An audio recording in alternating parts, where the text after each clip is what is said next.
Vamos a dar inicio a la conferencia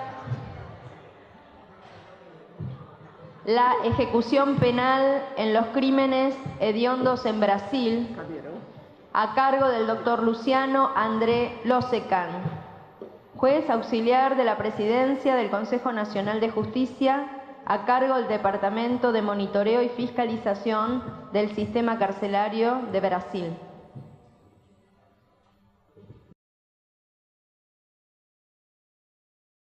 Muy buenas tardes a todos. Y me gustaría decir en primer lugar una palabra del profesor brasileño Sérgio Bedaque, que es un profesor de Derecho Procesal Civil, que dice que una conferencia debe ser corta y buena, hasta porque si no fuera buena es mejor que sea corta. Entonces voy a hablar con ustedes en este español un poco fragmentado, intentar hablar un poco de español. Porque empecé al inicio que hoy sería el día de la venganza. Hablaría en portugués y muy rápidamente, pero esto no es posible. Entonces voy a hablar para ustedes de la ejecución penal de los crímenes hediondos en Brasil. En primer lugar, lo que es hediondo, para aclarar la conferencia. Hediondo son los crímenes considerados por la Constitución brasileña del año 88 como los más violentos, los terribles, los impactantes en términos generales. Entonces, esta expresión tiene este sentido gramatical, porque desde el punto de vista legislativo no es totalmente correspondiente a esta figura gramatical. ¿Cuál es la origen de la ley de los crímenes hediondos en Brasil? ¿Por qué la Constitución Federal de Brasil del año 88 empezó en los artículos de los derechos y garantías individuales poniendo un inciso específico sobre los crímenes hediondos? Y la Constitución brasileña dice en el artículo 5, 43, que la ley considerará crímenes inafianzables, insusceptibles de gracia o amnistía, la práctica de la tortura, el tráfico ilícito de entorpecentes y drogas afines, el terrorismo y los definidos como crímenes hediondos, por ellos respondiendo los mandantes, ejecutores y quien pueden evitarlos si omitieren. En primer lugar, esta expresión, crímenes hediondos, nunca ha transitado anteriormente en las constituciones de Brasil o en la legislación ordinaria de nuestro país. Es una innovación del poder constituyente originario. Antes y después de la redemocratización de Brasil, especialmente haciendo un corte a partir del año 85, estadísticamente en nuestro país hubo un aumento muy impresionante de la criminalidad y de la criminalidad violenta, especialmente en los centros urbanos más grandes, como Río de Janeiro, São Paulo, Porto Alegre, Fortaleza, Manaus, Campo Grande, Cuiabá y así por adelante. Atingiendo o se poniendo para segmentos sociales hasta entonces libres de actos criminosos. También actos de terrorismo político y terrorismo gratuito han explotado por diversas partes del mundo.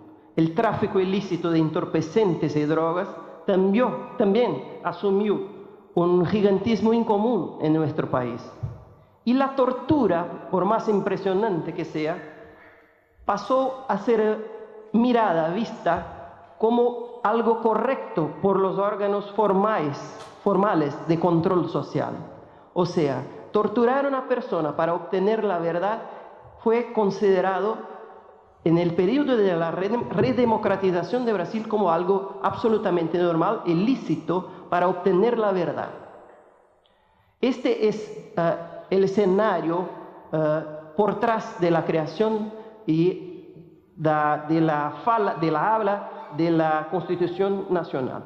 Y también un papel muy importante de los medios de comunicación de masa. Primero, principalmente por los periódicos y principalmente por la televisión brasileña, hubo un exagero de las situaciones reales, muy grande. Principalmente las situaciones de dos estados de la Federación, São Paulo y Río de Janeiro. São Paulo y Río de Janeiro es para la Argentina o que es más o menos Buenos Aires. Es una caja de resonancia de todo lo que ocurre en los países, por más errado o más equivocado que esté. Y los medios de comunicación de masa, a partir del año 85, cuando el país se redemocratiza, exageraban, tenían una mirada muy severa sobre la criminalidad y sobre los practicantes de esos crímenes.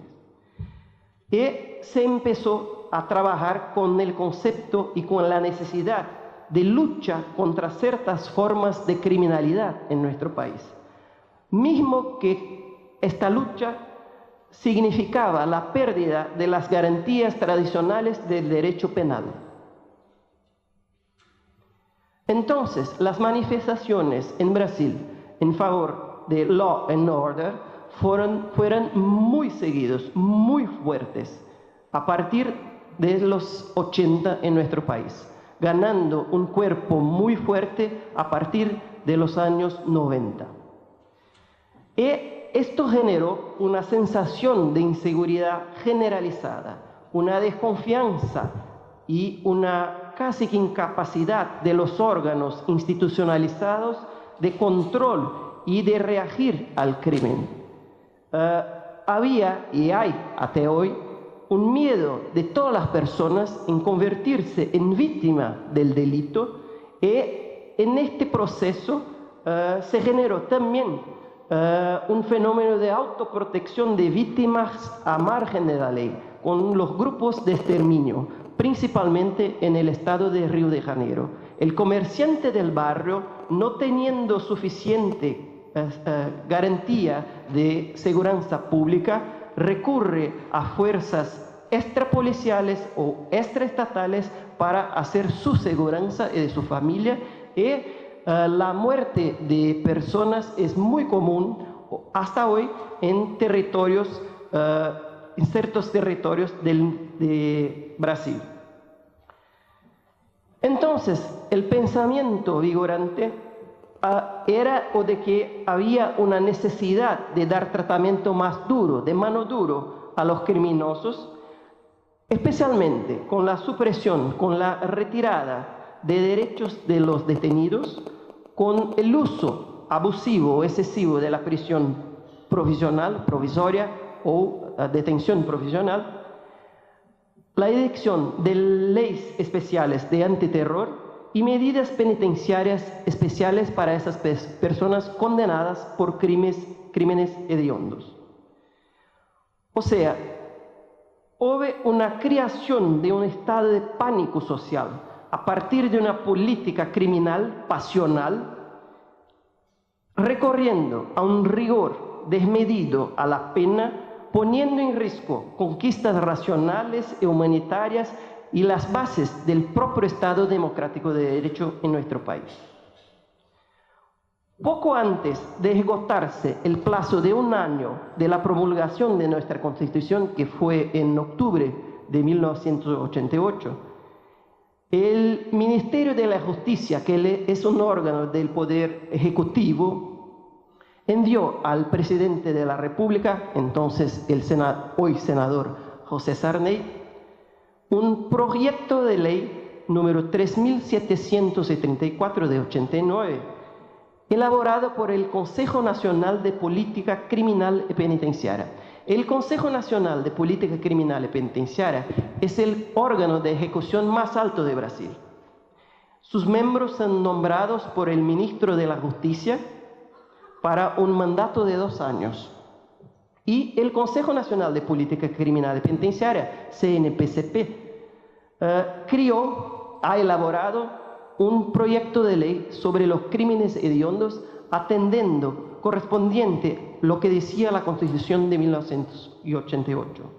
Un destaque en este proyecto, y esto está escrito, para la necesidad de viabilizar o tener una guerra contra el crimen y de hacer frente a una legislación penal excesivamente liberal, generadora de impunidad.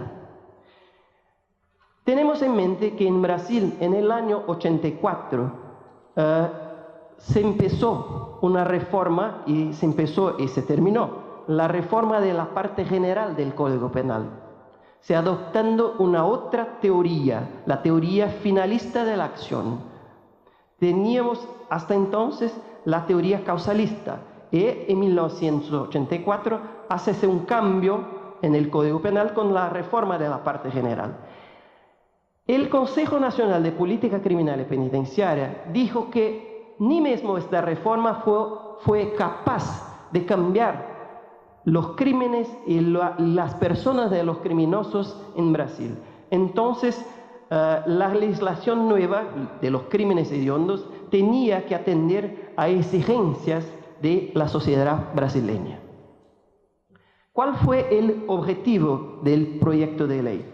Proteger textualmente la sociedad, tutelando los bienes jurídicos más importantes de los ciudadanos, reforzando el juzgamiento del Estado y dando a la autoridad instrumentos hábiles a contención de la criminalidad violenta.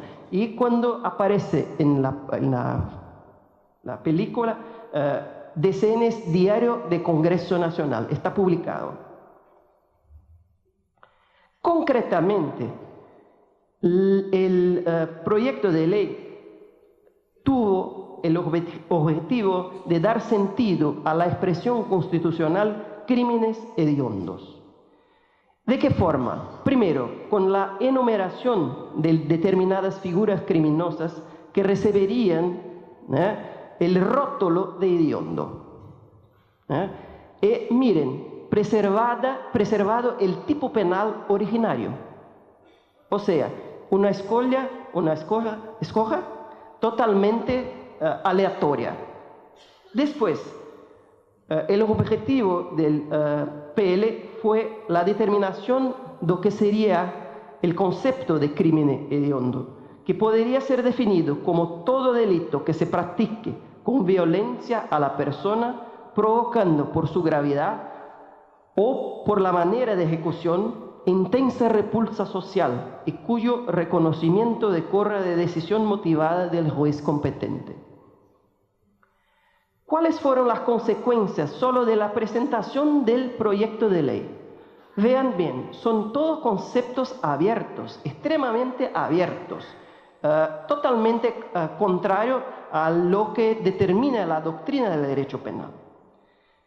2 consecuencias concretas solo de la presentación del proyecto de ley, no de la ley. Primero, una consecuencia de orden material, que fue la vedación de aplicación de amnistía y grasa, extendiéndose la prohibición al indulto colectivo. Y después, una consecuencia de carácter procesal, impedir la permisión de fianza, el pago para libertarse, ampliándose el texto constitucional para impedir la libertad provisoria y la posibilidad de apelar en libertad.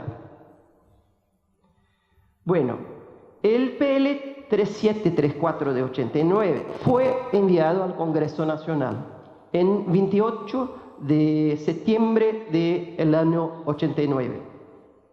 Había otros PLs en tramitación, con diversos matices, pero todos con mano dura.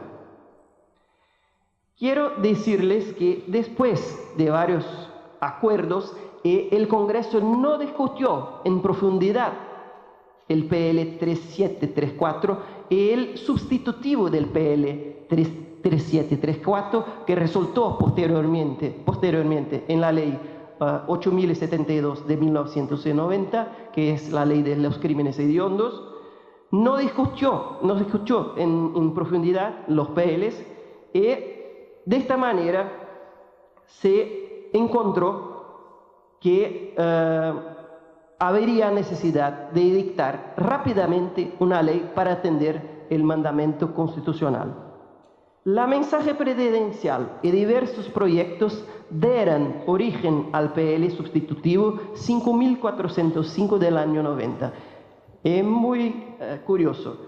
El redactor del proyecto en la Cámara Federal de Brasil fue el diputado Roberto Jefferson, recientemente condenado por el mensalão por el Supremo Tribunal Federal. O sea, el vicio es de origen. En virtud de acuerdo de líderes en la Cámara de los Diputados y después en el Senado de Brasil, el PL 5405 del año 90 se transformó en la ley 8072 del año 90, promulgada con 2 vetos apenas por el presidente, también un vicio de origen, Collor, en 25 de julio del año 90. Collor fue el presidente depuesto después por un impeachment en el año 92. ¿Cuál era el contexto histórico por ocasión de la presentación del proyecto de ley y la aprobación del proyecto? En Brasil se tornado una moda extorsiones mediante secuestros, varios secuestros de varios empresarios en Brasil. El secuestro de Martínez, de Salles, de Diniz y de Medina.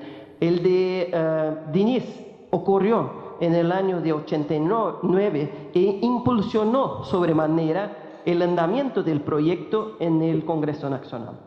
¿Por qué? Por la primera vez la clase más rica de Brasil estaba siendo víctima de crímenes de extorsión mediante secuestros, los secuestros de las personas. Muy bien.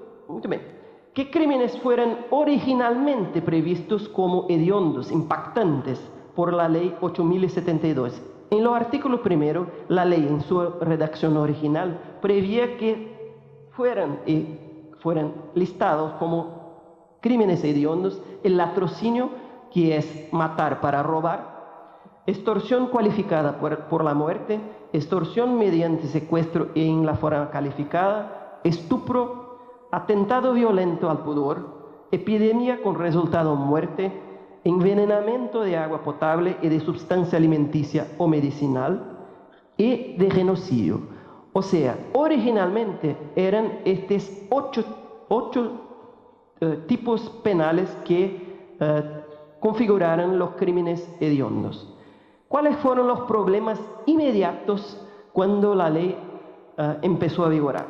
Primero, la ley no definió conceptualmente y objetivamente qué serían crímenes hediondos. No había un concepto de crimen hediondo, como requería, como lo decía la Constitución de 1988. Apenas hubo una rotulaje legislativa, o sea, una escolia aleatoria de lo que sería o no crimen hediondo. Después, el criterio del legislador fue, en primer lugar, la tutela del patrimonio.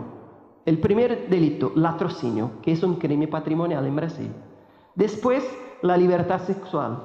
Y después, las situaciones fáticas de peligro común.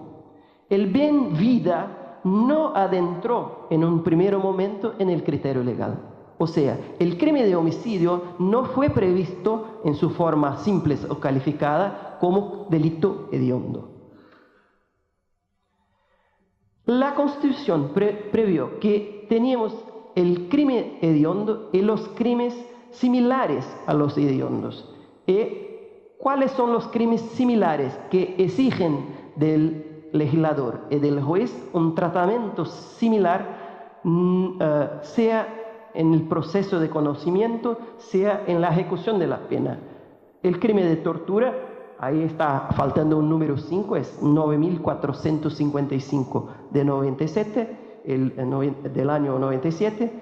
El crimen de terrorismo, y el crimen de terrorismo, hasta hoy hay una indefinición en nuestra legislación, si está o no definido, porque algunos doctrinadores dicen que está prevista en una ley de seguridad nacional de los tiempos de los militares, y otros dicen no hay una definición porque la propia ley no dice o qué es o qué configura acto de terrorismo. Y el tráfico ilícito de entorpecentes.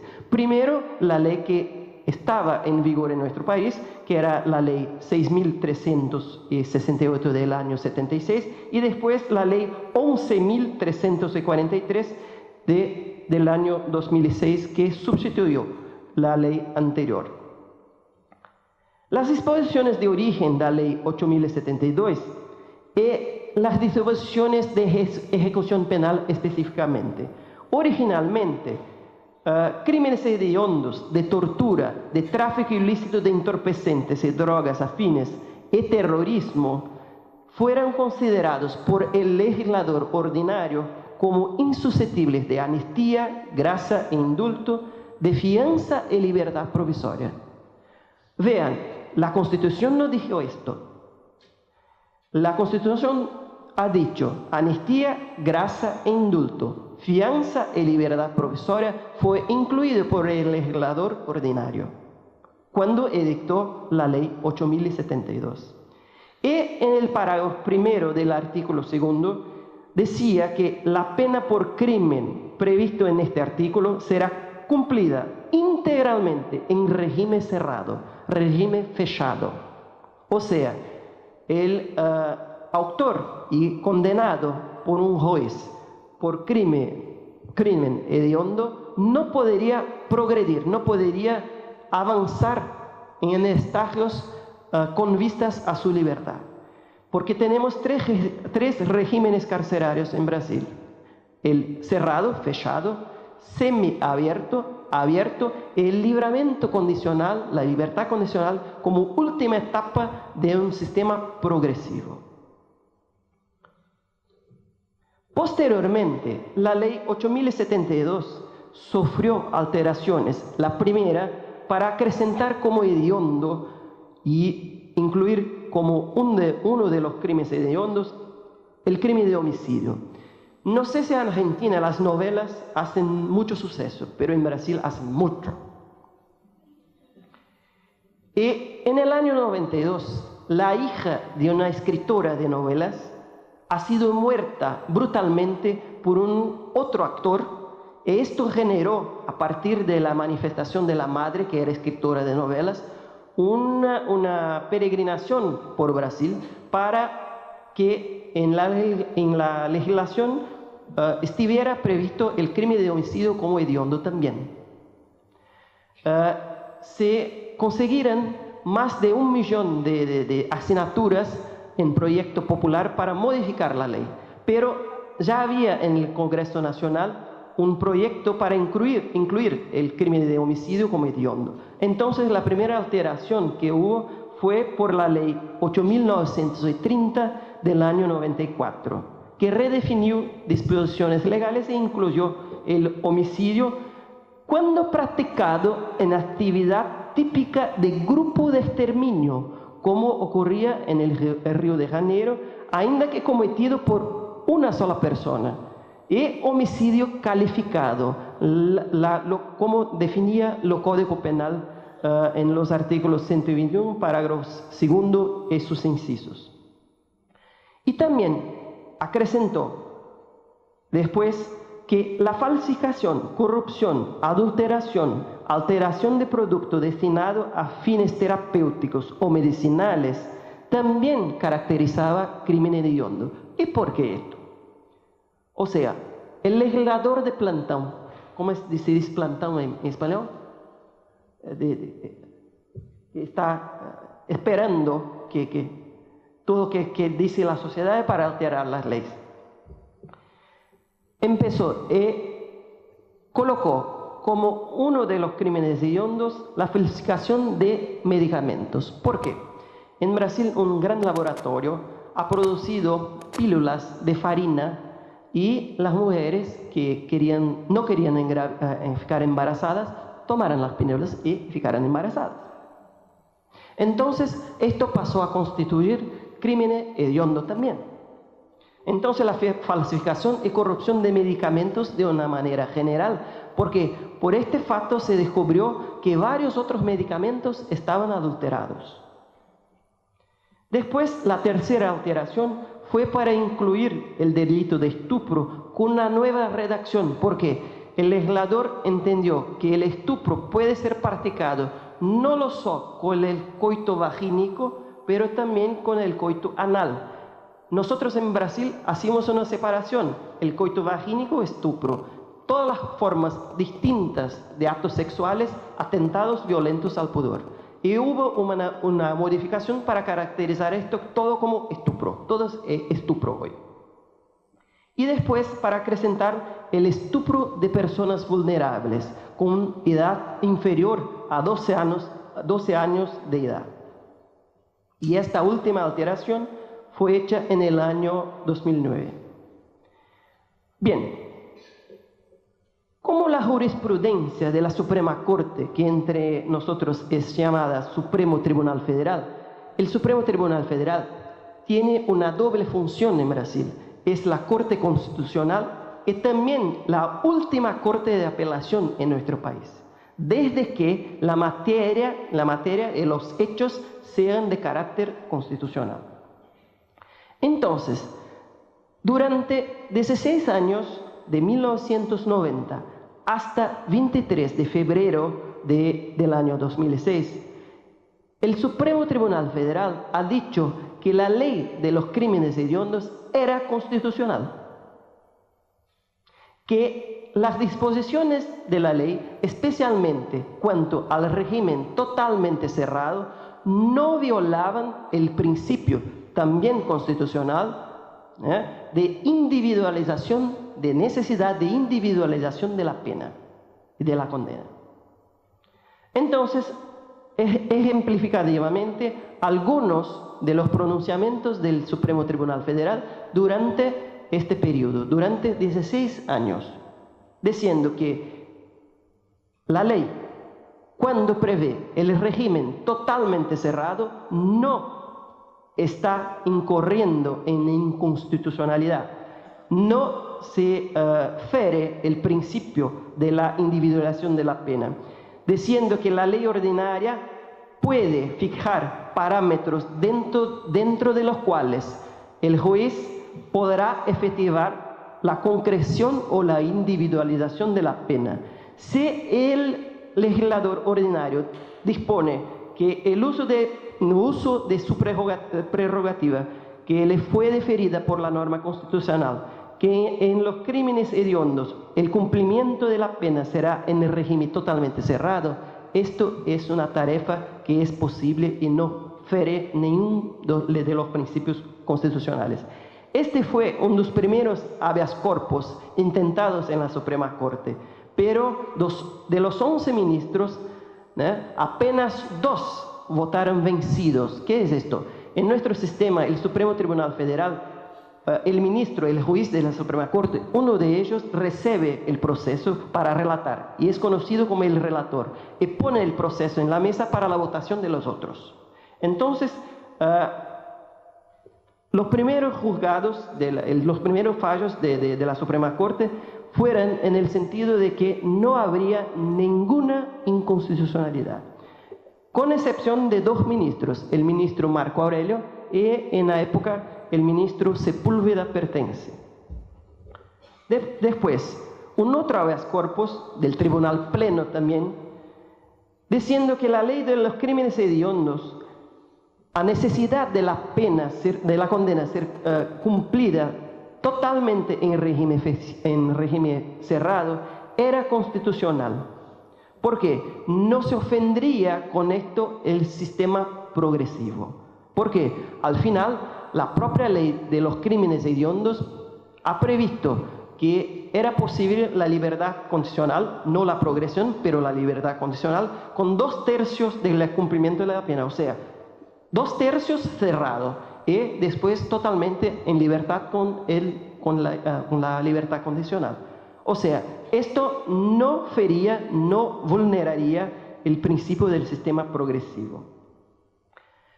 Varios ministros han puntuado, han dicho que esto era constitucional, con excepción, nuevamente, del ministro Marco Aurelio y del ministro Sepúlveda Pertense. Después, por sus turmas, el Supremo Tribunal Federal tiene 2 turmas. En las turmas, también en virtud del entendimiento del plenario del tribunal, del pleno del tribunal, fue que la ley de los crímenes hediondos no vulneraría, no ofendería ninguno de los principios constitucionales. Entonces, incluso cuando el traficante se decía consumidor de la droga, también en estos casos no habría posibilidad de progredir su condena, de que ella empezase su condena en el régimen cerrado y después pasase al régimen abierto y obteniera el libramiento condicional al final, la libertad condicional al final. La segunda turma del Supremo también ha dicho eso en varias oportunidades y hasta el año de 2006. Todavía, contudo, en el año 2006, con una mudanza de composición del Supremo Tribunal Federal, hubo una mudanza, una postura totalmente distinta. Por mayoría de votos, son 11 ministros, 6-5, entendieron en febrero de 2006 que la ley 8072, cuando prohibía en su artículo 2, parágrafo 1, la posibilidad de progresión del régimen carcelario, era inconstitucional. ¿Por qué? Porque fería el principio de la individualización de la pena, de la condena. Entonces fue un gran, por lo menos para todos, porque todos los jueces de Brasil observaban lo que decía la Suprema Corte. Entonces, este cambio, en todos, no puedo ser generalista, pero la mayoría de los jueces decían, no, la Suprema Corte está diciendo, yo tengo una posición individual, pero la Suprema Corte está diciendo que la ejecución de los crímenes hediondos no es posible de recibir el sistema progresivo. Y hubo este cambio total en 23 de febrero del año 2006. ¿Cuáles fueron los fundamentos de la decisión de la Suprema Corte? Primero, la violación al principio de la dignidad de la persona humana, previsto en nuestra Constitución en el artículo 1, inciso 3. Después, la vedación de progresión de ir adelante, feriría el principio de individualización de la pena, de la condena, también de base constitucional. La vedación, la prohibición de progresión y posibilidad de concesión de libertad condicional após el cumplimiento solo de dos tercios de la pena sería una paradoja total. O sea, mantengo la persona cerrada durante 2 tercios de su pena y después le dejo a salir en libertad condicional. La progresión de régimen, la posibilidad de ir para los regímenes posteriores más blandos, tenían como objetivo tornar la persona detenida, el preso, nuevamente como partícipe del contrato social por él anteriormente violado. O sea, con la prohibición de progresión del régimen, esto no era posible. O sea, ¿cómo queríamos tener personas recuperadas o por lo menos reinseridas socialmente sin un régimen de progresión del régimen? El legislador ordinario ha extrapolado los límites del precepto constitucional cuando no permitió la progresión del régimen. O sea, el legislador por cuenta propia ha acrecentado dispositivos que la Constitución no prohibió. Y la violación al principio constitucional de la isonomía, sobre todo con el advento de la ley de la tortura del año 97. ¿Por qué? La ley de la tortura en Brasil, que prevé el tipo penal de la tortura, dijo en su artículo 1, parágrafo 7, que el torturador empezará el cumplimiento de la condena en régimen cerrado. O sea, algo totalmente paradoxal. Una ley 8.872 de 90, diciendo que los crímenes hediondos y los similares, entre ellos la tortura, no podrían tener la progresión del régimen. La condena debería ser cumplida totalmente en el régimen cerrado. Y después, la propia ley de la tortura, admitiendo para los torturadores que el régimen inicial sería el cerrado. O sea, el Tribunal Constitucional entendió que había una gran paradoja en nuestra legislación y que el legislador estaba tomado como si hubiera consumido marihuana. Y no es posible que esto acontezca. Voy a mostrarles en el curso de la presentación. Después, la promulgación de la ley 11.464 de 2007 tuvo el objetivo de alterar la ley de los crímenes hediondos. ¿Por qué? Bueno, si no es posible empezar o decir que el condenado debe cumplir la condena totalmente en régimen cerrado, es necesario decir en una ley posterior que aquel que cometió un delito tido como hediondo tiene la necesidad de tener un tratamiento penal más duro. Entonces, el Código Penal brasileño prevé que el régimen cerrado es para condenas, para penas superiores a 8 años. El régimen semiabierto para el no reincidente y que tenga una pena superior a 4 e inferior a 8 años. El régimen abierto para el no reincidente cuya pena sea igual o inferior a 4 años.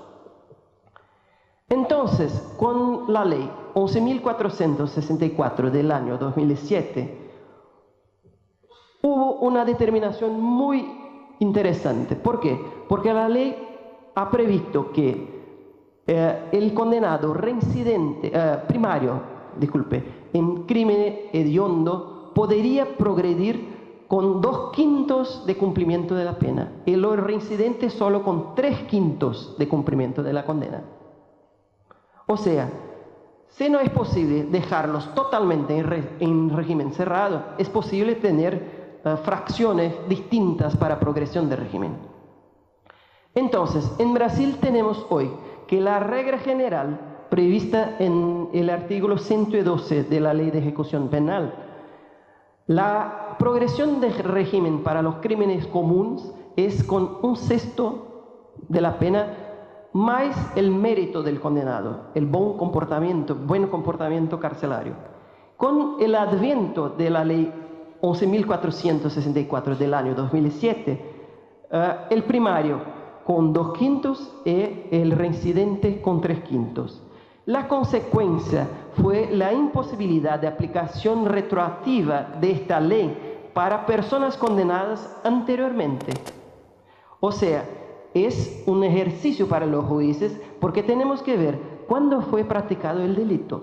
Entonces, puede ser hasta un delito hediondo, pero se fue cometido antes del 29 de marzo del año 2007, la progresión es con 1/6. Si es después tengo que ver si es con 2/5 o 3/5, si es primario o reincidente. Por eso que nosotros estamos nos internando en clínicas especializadas. Después, el Supremo Tribunal Federal edictó una súmula vinculante para todo el Poder Judicial de Brasil, que es la súmula 26, de 16 de septiembre del año 2009, que dice lo siguiente: para efecto de progresión del régimen en el cumplimiento de la condena por crimen hediondo o equiparado, el juez de la ejecución observará la inconstitucionalidad del artículo 2 de la Ley 8.072 de 25 de julio de 90, sin perjuicio de evaluar si el condenado rellena o no los requisitos objetivos y subjetivos del beneficio, pudiendo, es una facultad, determinar para esos términos la realización de un examen criminológico. ¿Cuál es el problema del examen criminológico en Brasil? Nuestra legislación, la ley de ejecución penal fue alterada porque por una presión del Estado de São Paulo, de la provincia de São Paulo, que tiene en Brasil la mayor población carceraria, son más de 200.000 presos solo en el Estado de São Paulo, que tiene, solo el Estado tiene toda la población de Argentina, son 45 millones de habitantes, y 200.000 presos, no habría cómo someter todos los presos a exámenes criminológicos, como estaba dispuesto en la ley de ejecución penal. Entonces, se abolió, se retiró de la ley esto para permitir que la progresión del régimen fuera hecha únicamente con el atestado de conducta carceraria fornecida por el administrador del establecimiento, sin necesidad de examen criminológico. Pero los jueces no acataron esto, diciendo, no, yo tengo fatos muy graves y a veces necesito de un parecer técnico, de un psicólogo, de un trabajador social para tener algún norte en las cosas. Y empezaron a decir, no, la ley me permite de modo general que tenga un parecer técnico para después decidir. Entonces se dictó la súmula vinculante número 26, permitiendo a los jueces que se sometiese el condenado al examen criminológico. Un precedente representativo que no voy a leer porque no tengo mucho tiempo es del ministro Peluso, que identifica cuáles son las etapas del sistema progresivo y cuál es la necesidad de tener un sistema que sea absolutamente progresivo, que atenda a los dictámenes constitucionales. Bueno, los problemas no terminarán aquí. La nueva ley de tóxicos de Brasil, la ley 11.343, de 23 de agosto del año 2006, perpetró nuevas inconstitucionalidades. Lémbrese que tenemos en nuestra ley 8.072 los crímenes hediondos y los similares, entre ellos el tráfico de drogas, que es similar. Debe recibir el condenado por tráfico de drogas un tratamiento similar al practicante del crimen hediondo. El tráfico no es hediondo, es equiparado, es similar al hediondo. El artículo 33 que prevé, es un tipo penal de este tamaño, prevé una condena, una pena de reclusión de 5 a 15 años y un pagamiento de 500 a 1.500 días multa. Y el parágrafo cuarto de esta nueva ley de tóxicos del año 2006 prevé que, entre otras cosas, que en los delitos de tráfico de drogas, especialmente teniendo en mirada los casos de las mulas del tráfico, los pequeños traficantes o los medianos traficantes, que las penas podrán ser reducidas por el juez de 1/6 hasta 2/3. Y previó también la prohibición de conversión en penas restrictivas de derechos. Las penas restrictivas de derechos en Brasil son aplicadas para los crímenes inferiores a 4 años. Y las condenas, cuando el juez aplicaba este parágrafo, generalmente llegaba a 1 año y 8 meses. Pero la ley prohibía la conversión de la pena privativa de libertad en pena restrictiva de derechos. Entonces, un habeas corpus de mi estado, de Río Grande do Sul, llegó al Supremo Tribunal Federal. El Supremo Tribunal Federal, por mayoría de votos, ha entendido que la ley es inconstitucional y viola el principio de la individualización de la pena cuando prohíbe automáticamente la conversión de la pena privativa de libertad en restrictiva de derechos. Porque esto es una facultad del juez, no del legislador, y del juez apreciando el caso concreto. Entonces, empezó todas las personas condenadas a 1 año y 8 meses, con el error reductor de 1/6 hasta 2/3, comenzaron a salir del cárcel, muchas personas. Y esta aplicación fue de responsabilidad de los jueces de ejecución penal, ya en los procesos de ejecución penal en curso. Después,